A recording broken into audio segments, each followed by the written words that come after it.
Okay, going to be looking at Saxon today. So they formed North Yorkshire from a band called Coast back in 1976, and up until the point they get signed by the small French label Carrere Records, they're called Son of a Bitch. And then at a record company suggestion, they changed the name to the moniker we now know them as, which is Saxon. So I think in June 1979 they released their first album. As you can see, it's back to front as usual. Anyway, so I heard this album back in 1980, 81. I think my brother got a second-hand copy from Hedgehog Records in Lancaster. So what's interesting about this album is that it's got elements that sound like the Saxon we know and love, but it hasn't quite found that NWOBHM sound that's going to make 1980, set alight, as it were. There's kind of proggy elements. The first track, Rainbow Theme, and then Frozen Rainbow is almost a little conceptual thing where they put two tracks together, a bit like, say, Dreamy Deceiver, Deceiver by Judas Priest. So that's a little bit proggy. You can probably hear a bit of Rush influence in that. Then the next track, Pig Teaser, you can sort of hear a bit of NWOBHM in that, but there's kind of a little bit of glam rock in that, I think. You can probably hear the Sweet in there, certainly with the lyrics, maybe Slade as well. Then you got Judgment Day. Again, that track, it's got some of the elements that we know of Saxon, but it's still not kind of what we recognise.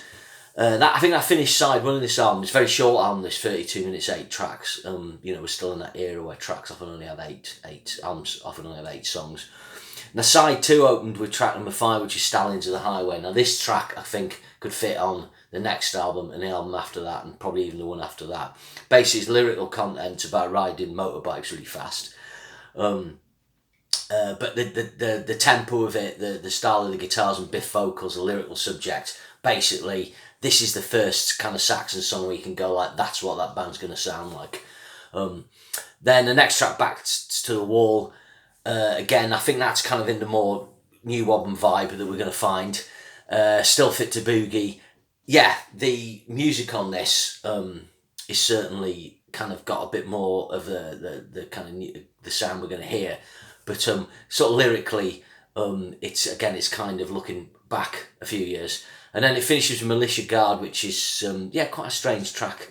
So it's an odd album. I quite like it. It's kind of like a 6 out of 10. I suppose in a way it's kind of like Rock'n'Roller by Judas Priest, just having a bit of tea. Although I think Rock'n'Roll is a better debut album in that it's a cool kind of heavy rock record. It just doesn't sound like the band that you know and love. Typically very few people would buy this album straight off. Most people would have bought the next album, which we come to. And then they go back to the same with Judas Priest. If they didn't get Sad Wings, maybe they'd get Sin After Sin, Stay in Class, and then they go back. And then that album sounds weird. If you bought the album straight off and liked it, you might find the next album, what a top progression. So like you could say the same Iron Maiden if you got into the Bruce era and went back to Diano. So this album doesn't really make much impact. I think this is the first NWOBHM album. I think I read something once that Survivors by Samson came out earlier, but when I checked online, it didn't say that. So I think this is the first NWOBHM album proper. I think it sells about 12,000 copies, so whether that's UK or parts of Europe, I don't know. So Saxon, get off to an inauspicious start, but what's good for them is that they've got an album out, they've been in the studio, they've found more of a direction, and they can prove the songwriting. So for the next album, they go up to Wales, I think, a lot of bands did then, and make, it's cold, it's damp, they knuckle down and they make one of the great heavy metal albums of all time, 1980s Wheels of Steel. And I think there's an argument that this is the album of 1980 in a lot of ways. Obviously Back in Black's huge, there's British Steel, there's Iron Maiden's debut, but if you had to sort of take an album in heavy metal that captures the essence of the NWOBHM, the essence of what heavy metal was at that point, I think maybe this album, there's an argument it's this one. I think it made number 5 in the UK charts. So it didn't chart as high as Maiden or Priest's album, but it kept selling this. And in that period, this was the best-selling album. I think it sold about 200,000 copies.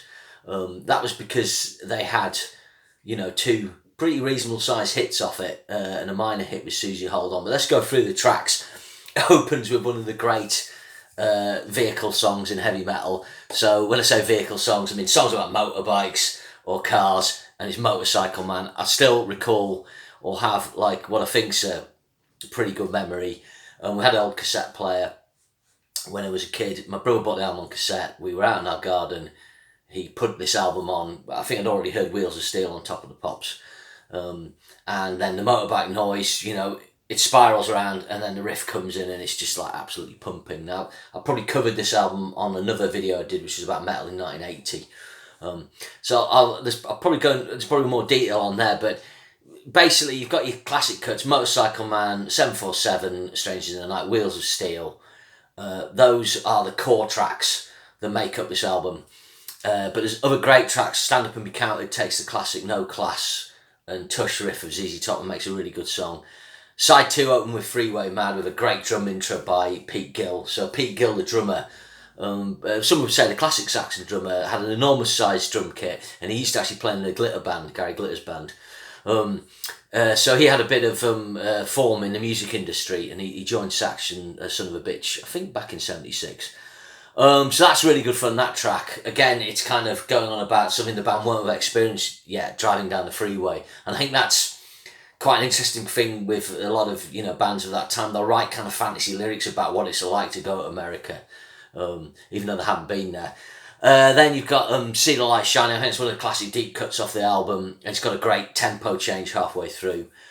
Street Fighting Gang, that's really cool. That does the thing where one guitar plays a riff on one side of the stereo spectrum and then the other one answers it, and that's something they probably copied off Killing Machine by Judas Priest and was later copied by Slayer on South of Heaven. Then you got Susie Hold On. Didn't used to like this track as much when I was a kid, but it's a nice little commercial track, probably the weakest track on the album. Then it finishes up an all-time classic deep cut, Machine Gun, which is a fantastic Biff lyric about, you know, World War One and going over the top. So for me, this is their best album, but some might prefer the next one. Production wise, I mean, it's produced by the band and begun by Pete Hinton on Big T, and it's you know, the production captures the sound of the band. I think it's an issue that will affect Saxon, is they never quite get the producer right all the way through the 80s. They never quite get the sound down. Although there's one album where I think they probably do, which we'll talk about. So that's Wheels of Steel. It's a big selling album for them in history. I'd imagine it's sold over 1 million copies worldwide. But its UK sales are probably even pushing platinum now. So they follow that up, they do the double. That's a good quiz question. How many bands have done the double, doing a classic album in a calendar year? There's not many. Saxon's one of them, Strong Arm of the Law. Now, some people prefer this album to Wheels of Steel. I think the production's maybe a little better, and there's some more maturity in the songwriting. I just prefer Wheels of Steel. Again, I covered this in a bit of detail on my 1980 thread, but you got Heavy Metal Thunder, great opener. Then To Hell and Back Again. That's the track I'm not as keen on. I found it a bit repetitive. Strong Arm of the Law, classic title track. Then Taking Your Chances. So that was side 1. Again, this is an 8-track album. Side 2, you got 20,000 Feet. That's a fun track. And then the three top tracks on the album for me: Hungry Years, Sixth Form Girls, and Dallas 1pm. Dallas 1pm is probably the sort of real classic on this. Got a great intro. Fantastic guitar interplay between Paul Quinn and Graham Oliver, and a really cool lyric by Biff. I mean, let's just talk about the band. So you got Pete Gill on drums, really good. Steve Dawson on bass, Dobby Dawson as I call him. Just great pumping bass lines, keeps it simple, like Cliff Williams in AC/DC. Then the guitars are Paul Quinn and Graham Oliver, the really tight rhythm players. Paul Quinn in particular is a really, really fine lead player. And then Biff, it's got a kind of soaring vocal, you know, he's one of those vocals he kind of sings on 10. Just really working class metal at its best. So that's basically establishes Saxon. I think that makes number 11 in the album charts. Again, sells really well. They're one of the big metal bands in the UK, along with Motorhead, Iron Maiden, Judas Priest. You know, those are the big guns. So in 1981, about a year later, they released this album, which is again another classic. I don't think it's as good as the previous two, but it's got 4 really strong staple tracks on it. I should just say, I think, yes, it's produced by Pete Hinton again, with Saxon. strong arm on the law. This album, 1981's Denim and Leather, their manager, or who's going to become the manager, a guy called Nigel Thomas, produces this. Again, I think the sound on this is a little thin. They don't quite get the hammer down. But it's got 4 staple tracks on this. Princess of the Night, Never Surrender, which is my fave, and the band's played on, my other fave, and the title track, Denim and Leather. So those are 4 tracks that they often play live. And the real classics, Denim and Leather kind of eulogises the whole rise of the NWOBHM, and the band plays on, celebrates their 1980 appearance at Donington. So it's a cool thing Biff Byford's doing in the lyrics here. He's kind of talking about what's happening in the moment. In some ways, there'll never be another year like 1980. In 1981, a lot of the bands, their album sales probably weren't quite as good as the sales were for 80. So, you know, it's just that amazing time, I guess, if you're into metal or playing a metal band. So the other tracks on the album, there's Out of Control, Rough and Ready, Play It Loud. They were the other tracks on side 1. They're all kind of good filler tracks. They're pretty good fun. Quite Rough and Ready's quite funny. You know, it's just about going out and having a fight. But my favourite deep cuts occur on side 2. There's Midnight Rider, which is about their first visit to America. It's got a great lyric, Ride the Golden Eagle, something like that, or the Silver Eagle. And it's basically them on the tour bus, Biff lyric, and, you know, looking at the sights they're finally seeing in America. And then Fire in the Sky is a really good nuclear war track. Obviously, that's another staple of heavy metal lyrics, Nuclear Armageddon, and Saxon do a great job of it on this track. So this album, after this, they made the Eagle Has Landed album. And again, that's an interesting one, the live album. It's like what Priest did with Unleashed in the East a few years before, UFO, Strangers in the Night, Thin Lizzy, Live and Dangerous. It's kind of summarising that moment, and it's almost marking the end of an era, because Pete Gill will leave the band. And that'll be I wouldn't say the end of the classic Saxon lineup, because, you know, there's an argument the next guy's better. Well, I think he is. Later on, so the Eagle Has Landed was a single album. He actually had Fire in the Sky on. Later on, they kind of expanded it to a more double album length on CD. I don't have a copy of that here, but it's a very good live album, and it sits well with other live albums at that time, like One Night at Budokan, MSG, or later on Live After Death and Iron Maiden. So, yeah, basically at this point, Saxon, they've had 3 really good selling albums. The live album charts top 10. They, you know, they're right up there in the UK and through Europe, but they haven't cracked America yet. In actual fact, they won't. So an attempt to do that is to get an American producer, Jeff Glixman, for 1983's Power and the Glory. So Jeff Glixman principally was known for producing Kansas. Later on, he produced Yngwie Malmsteen's Odyssey album and Soraya's debut album. That's an album I might talk about in another video. Sorry. So what this album like? So I remember hearing it at the time my brother had it, and I really liked some of the tracks. I don't think I like it as much as the previous ones, but I listened to it 3 times recently, and I think it's a really good record. But I think what stands out about it is that Jeff Glixman captures a better sound for the band, a much better sound. So as you say, at this point, Nigel Glockler comes in on drums. Basically, he's been a session guy with Toyah. So he's quite unusual. He doesn't have long hair, but then again, neither do like 2 of the other members. But he's a great drummer. I mean, he's every bit as good as Pete Gill, maybe better. I sometimes think with Glockler, he's kind of like Neil Peart. When he does a tom roll and goes around the kit, he's got a really distinctive sound and tuning. You can almost recognise a Glockler fill. So he's great. Jeff Glixman, to start off, he actually captures a really good drum sound for Nigel Glockler. I mean, the snare sounds a little pingy, but you got to remember it's 1983. So this album's got just the right amount of polish on it, but it's not got that 80s thing where it'll get too polished. So it still sounds NWOBHM. You know, it sits well alongside an album, say like Holy Diver, that's got like a big but raw sound.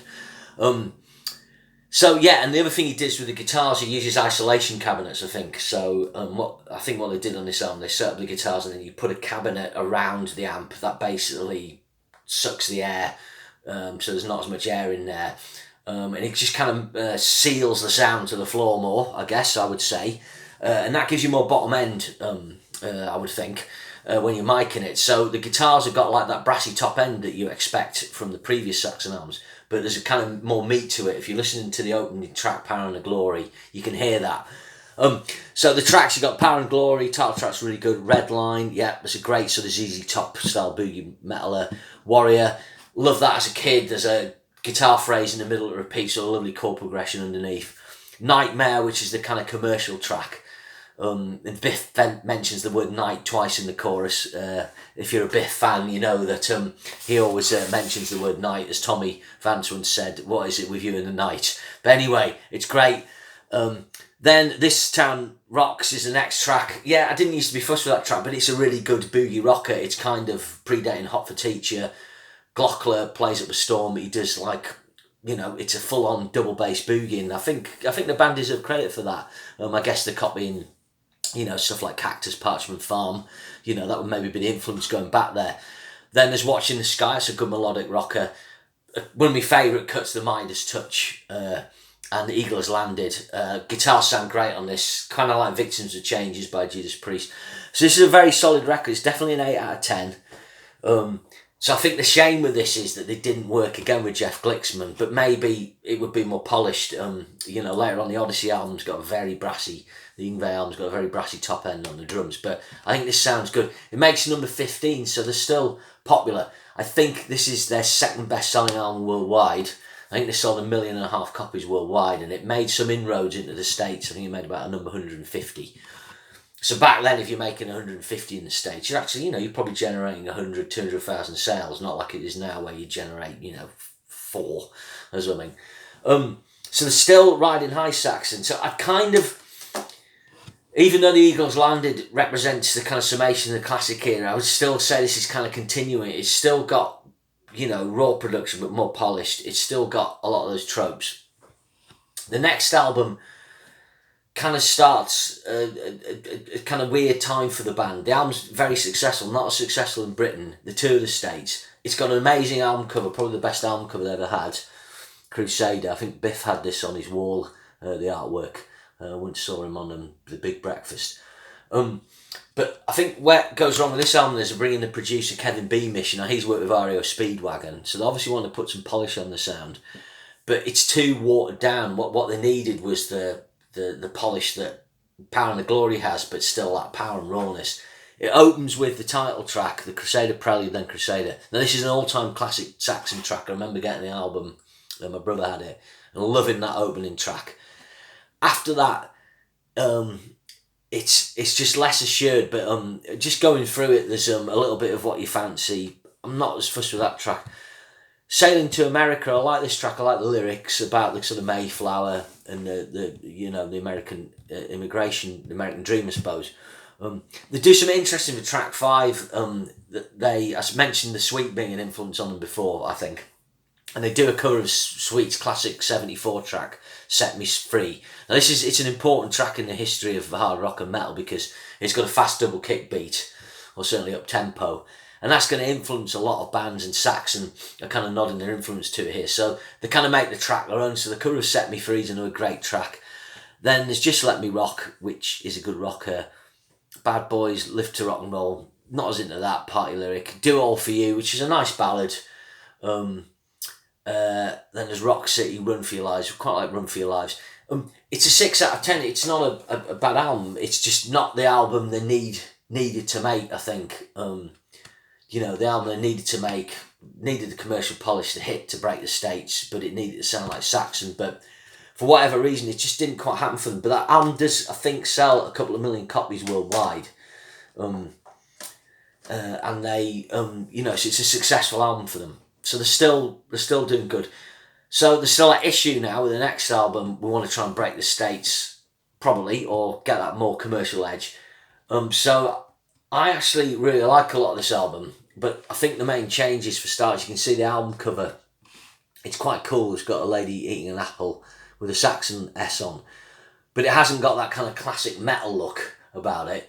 The image of the band on the back, they're going for a more polished look at this point. So what's this album like? It's produced by a guy called Simon Hanhart.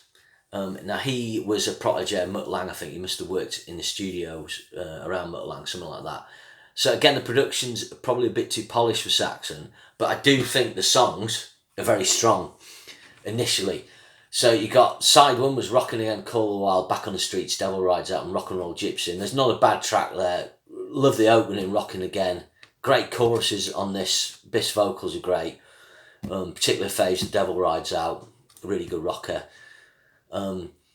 Side two opens with the brilliant Broken Heroes, which is a really good sort of ballad rocker. Yeah, it's kind of about war and war heroes, and it's something Biff does really well. It's quite poignant. They often play this live. I think after that, the album tails off. The next lot of tracks, Gonna Shout Everybody Up, Raise Some Hell, Give It Everything You Got. They're well written, they're just a little interchangeable. So this album didn't do that great for them. I think reviews are mixed. I think it's a good record. I think it's it's a good 7 out of 10. I prefer it to Crusader. But I think it made about number 36 on the charts. So things, are starting to tail off for them. Now, the next couple of albums I don't own, my brother had Rock the Nation at the time. That came out pretty quickly after Innocence Is No Excuse. And I think they probably should have taken a bit longer. They were getting back to a more heavier sound, but I don't think the songs were there as much. And then 1988's Destiny is just way too polished for them. But it does contain their brilliant cover of Christopher Cross's Ride Like the Wind. Again, they take a cover version and make it like their own. So that ends their association with EMI. They're on Career Records, then they signed to EMI. I should have mentioned that. That was back with the Innocence Is No Excuse album. And they basically kind of have a bit of a hiatus, I guess, and then it's 2 years, and then they do the Solid Ball of Rock album. And that's a good, solid return for a lot of people. It's a lot heavier. It sells pretty well in this country, although it charts low. I think it kind of keeps some of their old guard believing, and it keeps them popular in Europe. Now, I don't own that record. I'm just not as into this period, but basically the Solid Ball of Rock. Then there's another long gap for 3 years, and they do Forever Free. Now, I know Biff Byford wasn't sure about that album. And then they do the Dogs of War album. Title track's really good at that. I would describe these albums, they're kind of heavier. They've still got the NWOBHM tropes. They've still got some of that polish, late 80s polish, but they're kind of working out where to go. Remember, this is a very, very difficult time for bands who are trad metal. Iron Maiden's lost Bruce Dickinson. Judas Priest have lost Rob Halford. You're in the midst of first grunge and then the new metal scene. So Saxon kind of keep doing what they're doing, really. At this time, there's a fundamental change. I should have mentioned that Steve Dawson leaves the band after the Innocence Is No Excuse album. So they've lost that part of the classic lineup. Have a guy called Paul Johnson in, but then for Solid Ball of Rock, a guy called Nibs Carter joins. And Nigel Glockler's still on they had Nigel Durham on drums. I can't remember if Glockler comes back. Nigel Glockler will come in and out of the band. But the most important thing that happens in 1995 is that Graham Oliver leaves the band under a bit of a cloud, all to do with bootleg albums, trying to get them pressed and not telling the band. So Graham Oliver's, he's been there from the start.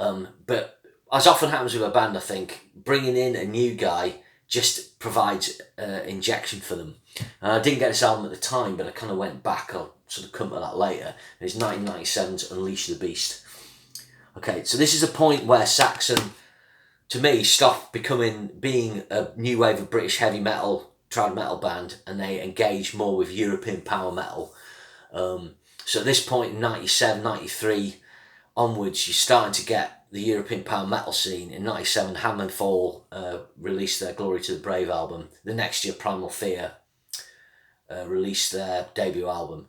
So, and there'll be other bands like Blind Guardian, stuff like that. And Saxon start to sit well in with this, with their imagery and some of the kind of lyrics they use, but particularly the sound. Basically, they're getting Doug Scarrett on guitar.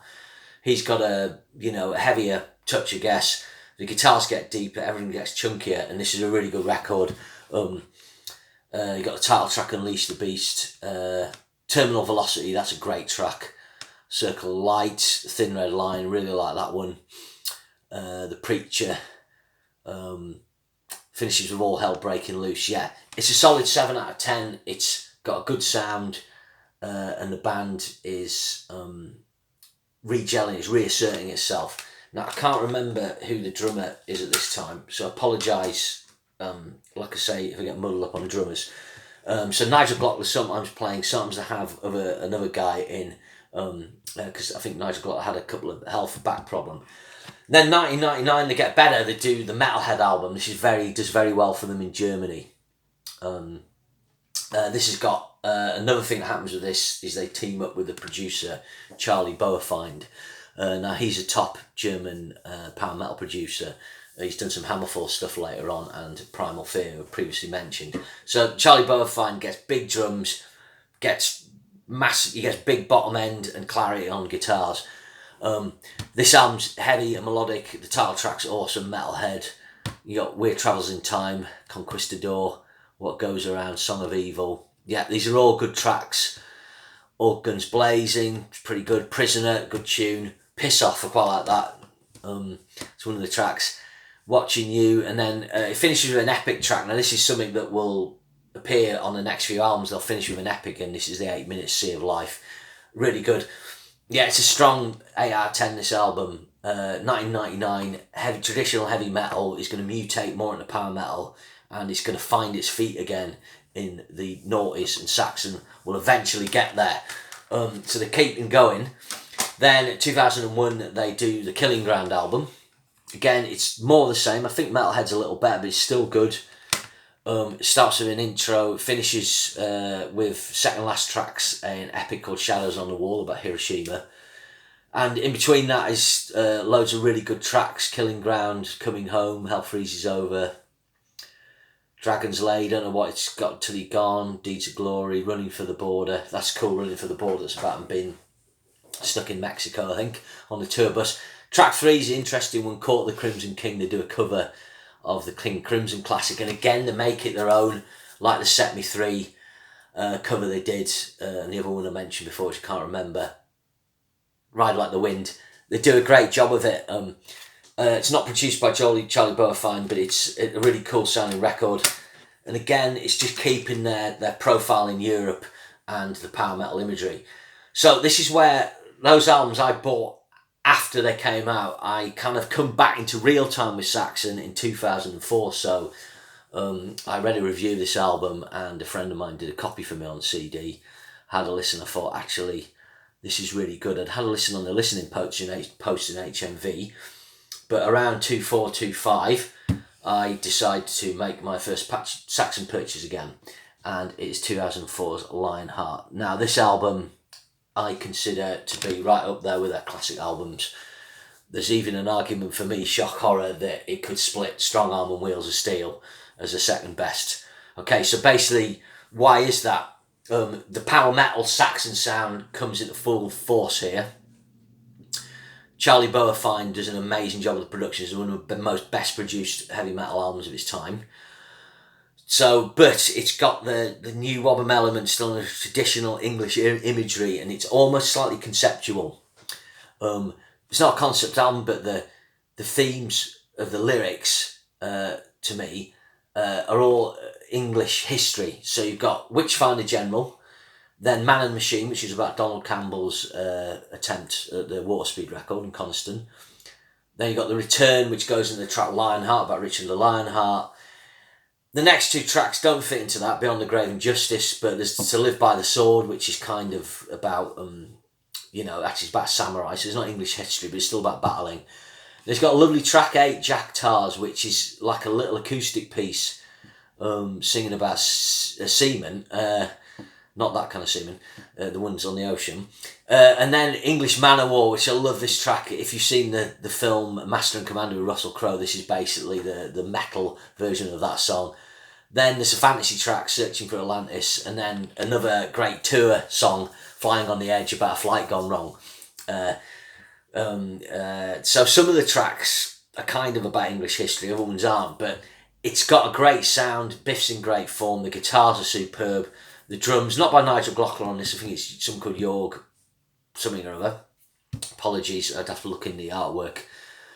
And this album proves very popular, actually gets a kind of 5.1 remaster. Doesn't quite get them back in the UK, but I think it starts people thinking, actually, Saxon are worth checking out again. Okay, so after this, I'll just show you like the album inside there. You've got the flag of St. George as well. It's just all very, very well done. I give this album probably an 8.5, maybe a 9 out of 10. I think it's right up there with the great metal albums of the noughties. So after this, I did have the next few albums. There's the Inner Sanctum. So on that album, they appeared on Harvey, the famous promoter. Anyway, Get Your Act Together.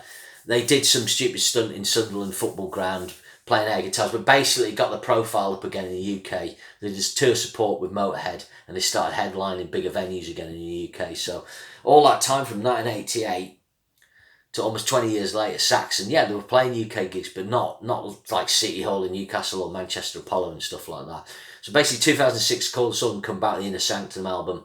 After that, they did the Into the Labyrinth. That was 2009. 2011 was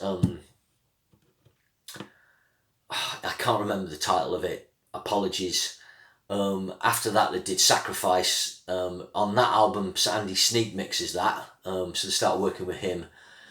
2015 or 16, it's Battering Ram. That's my favourite of these albums that I heard in this period. And then most recently did an album called Thunderbolt, again produced by Andy Sneap. So all these albums, you know, they're all of a good standard. They've all got the kind of power metal sound. They've all got the deep guitars, punchy drums. Nigel Glockler comes back full time. Biff still sounds great. They're all worth checking out. Call to Arms, that's what it is, 2011, sorry. That was actually produced by Toby Jepson, co-produced The Little Angels. Yeah, it's been amazing to see Saxon basically reclaim their ground as like a legendary British act. You know, you'll regularly be able to see them at O2 venues or City Hall, Manchester Apollo. Sometimes they do supports to bigger bands, like they've supported Judas Priest on their Epitaph tour or Epitaph video filming, DVD filming at the Hammersmith Odeon, I don't know what it's called now. You know, it just shows, you know, they stuck it out basically in that whole period from the mid-80s when things started to tail off. They just kept going. The changed lineup reinvigorated themselves and then started to make great records again. And I think it just shows it's that age-old adage, just don't stop, just keep doing what you're doing. Okay, so cheers, thanks very much.